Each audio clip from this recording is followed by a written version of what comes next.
Thank you for joining us. My name is Brian Elaine, and I'm here today with Cindy S. Lee. Cindy is a spiritual director and urban explorer. She has a PhD in practical theology in the area of spiritual formation from Claremont School of Theology and a DMin in transformational leadership from the Bach Graduate University. Has lived in Beijing and Taipei for 6 years and currently resides in Los Angeles. She's an adjunct professor at Fuller Theological Seminary. Cindy also leads formation retreats and workshops and mentors new spiritual directors. The title of her new book is Our Unforming, De-Westernizing Spiritual Formation, recently released from Fortress Press. I should also mention that Cindy's an alum of our Publishing in Color conference, which is always so wonderful to see, one of our former colleagues, in that realm come out with new books. So Cindy, thanks so much. And congratulations on your new book. Thank you so much, Brian. And thank you to you for all the work that you do with Publishing in Color. I have clear memories of that conference because I knew nothing about publishing at that point. It was a whole new world for me. So thank you for opening up that learning opportunity and that opportunity to really connect with others. It has helped me tremendously. So thank you for your work. It was my pleasure. And I remember that event fondly from, multiple. Mm-hmm. It was the first conference I ever did in California. And just as we were talking about beforehand, the weather was great. So like most of us were meeting outside. Yes, I remember that too. With all the one-on-one meetings and everything else, which, it just it made it a very enjoyable event. So in any event, to start off, maybe you could tell folks a little bit more about your background than what I briefly touched on. Yeah, I just have a hungry spirit. So I just keep on learning, but particularly in the area of spirituality, I've just done a deep dive, for all my life, just keeping on exploring my own soul, but what others have written about their spiritualities. And so my whole life is just built on that hunger of exploring the spiritual life.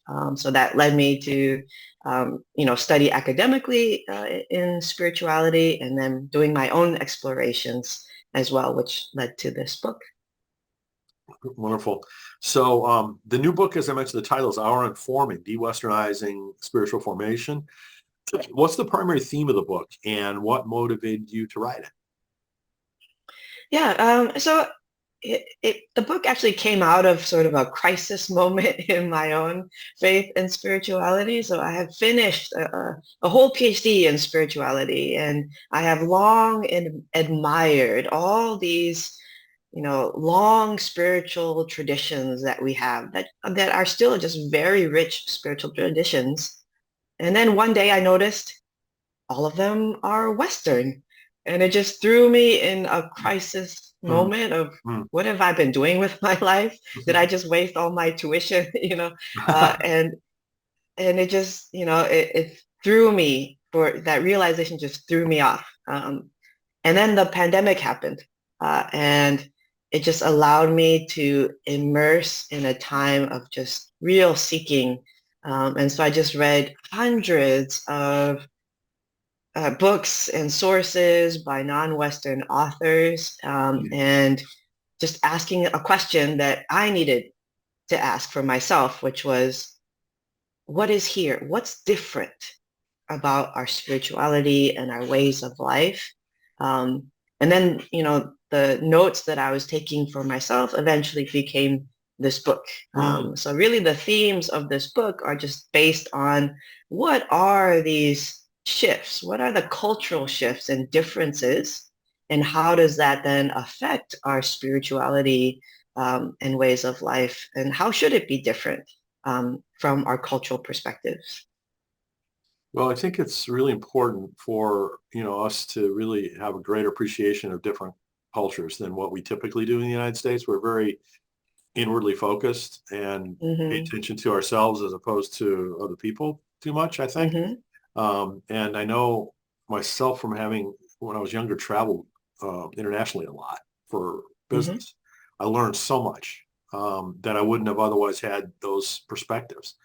And so Yeah. I think, you're doing the work to bring, spiritual perspectives from other parts of the world is really helpful. Hmm.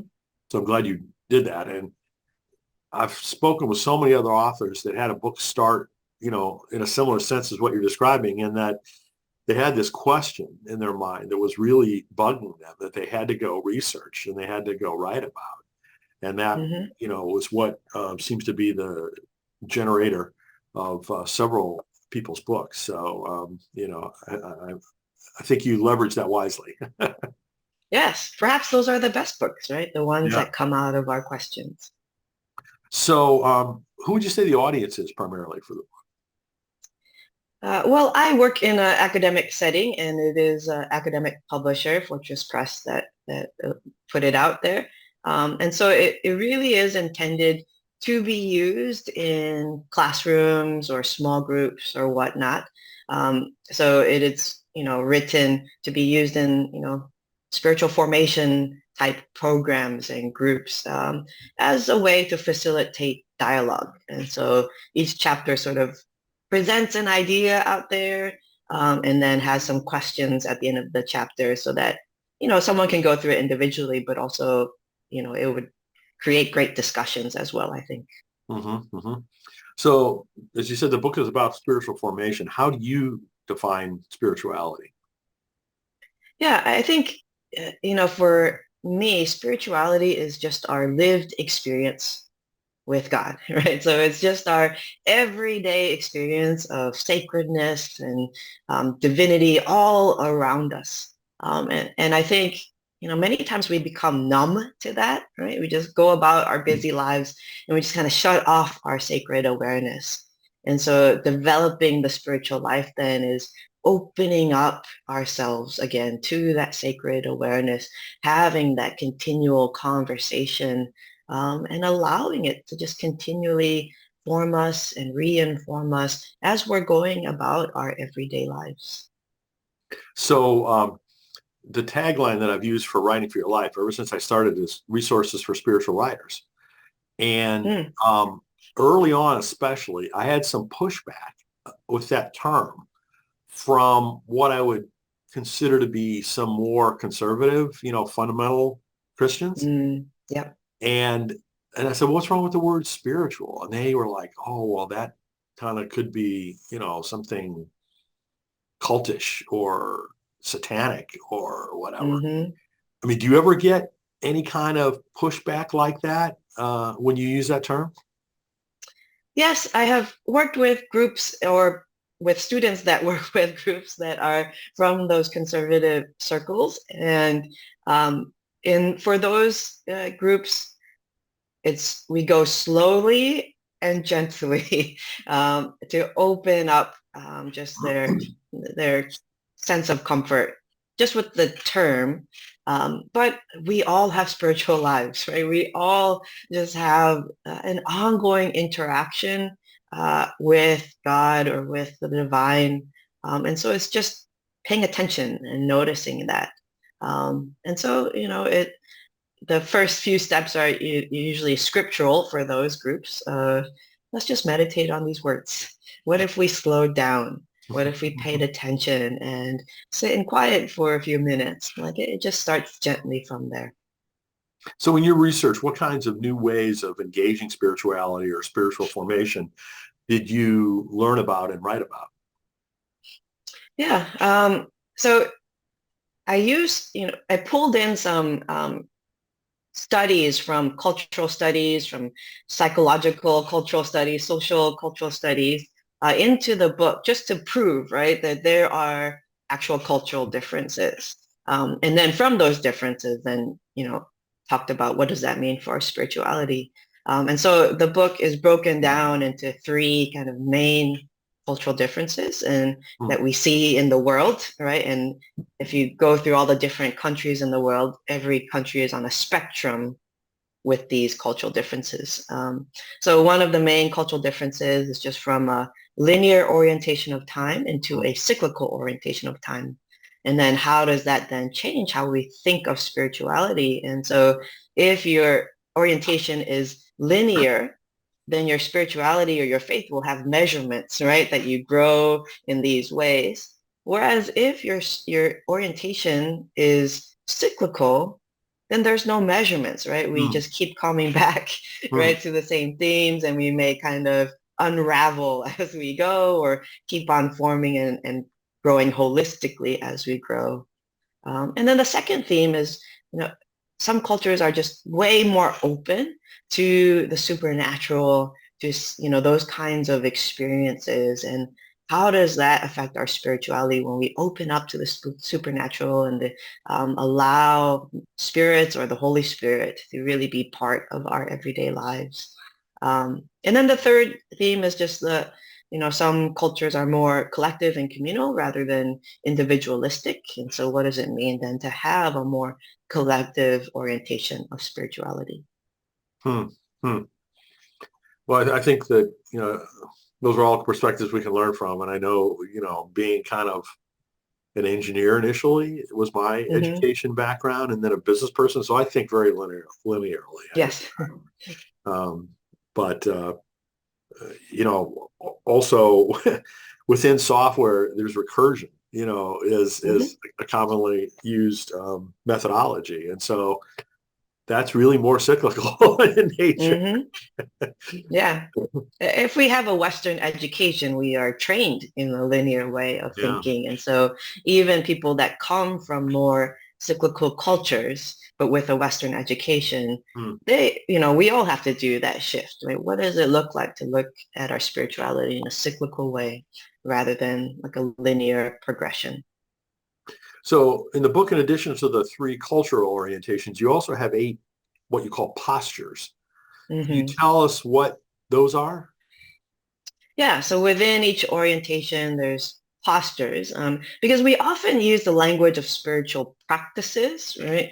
But that can be confusing because then that can be limited to things we do, right? And so Hmm. you can put in spiritual practices on your calendar, right? Hmm. And okay, I did it, I check it off my list. And so I do offer some, simple practices in the book, but I encourage us, instead of thinking of practices, that we are actually forming our postures, right? How we are living into everyday life. What is our posture in all the everyday things we do, so that spirituality is not just limited to the one act you're doing every day, but it should be forming you into your conversations and relationships and your work life and your family life. Like, how are we forming those different postures in our life? Hmm. So, how did your experience of writing and publishing a book, as a person of color, work out for you? Yeah, I thought that was very helpful since publishing in color was my first step into the learning the publishing world, that there was just that option available, right? That, oh, there is this space that the journey is different maybe for a writer of color. And so I truly appreciated that you created an intentional space, that the first authors I met, the first editors I met were people of color. So that was super helpful.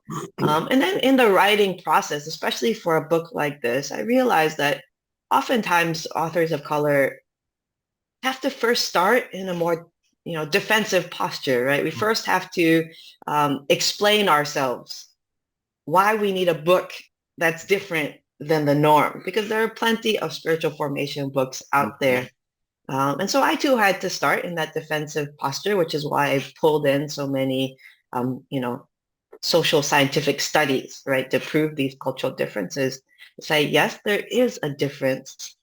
And after that, explaining and defending, then I can kind of present a different kind of spirituality. Mhm. But I do hope that as we have more authors of color out there, that there can be less and less defending first, that we can then just present, okay, this is my experience, this is my spirituality, without needing to first defend why it can have space out there.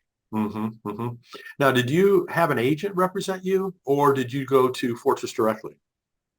No, I went to the publishers directly, and they were very responsive. So that was very helpful. Good, good. Well, I know there was one of the acquisition editors for Fortress who was at that event, that Publishing in Color event. So, that worked out well. But Fortress also was part of, the larger company called 1517 Media, which includes Broadleaf Yes. Books and Beaming Books. And Mm-hmm. my perception is that they have really put an emphasis on diversity. Yes. Both from the standpoint of people of color as well as the LGBT community, Mm-hmm. and marginalized voices, more broadly. Mm-hmm. Yeah. So did you find a good reception, I guess, there? Yes, that's the reason why I went to them first, because I looked at who are the people, the books, who publishes the books that I'm reading, Hmm. which I'm reading primarily from authors of color. And Fortress Press kept coming up, as well as Broadleaf and others. So just went to them. They publish some of my favorite authors. So I Yeah. appreciate that. Yeah. Well, they're one of the publishing houses that I watch the most, in terms of Mm-hmm. new books that are coming out to say, okay, I'd like to do an interview with this person, this person, this person, because they're Mm-hmm. dealing Yeah. with important, issues that haven't been dealt with a lot. Mm-hmm. So I was really glad to see that you hooked up with them, Mm-hmm. do your work. Yeah. I appreciate what they do. So you do spiritual formation work, outside of seminary and outside of this book. How did that influence you writing the book?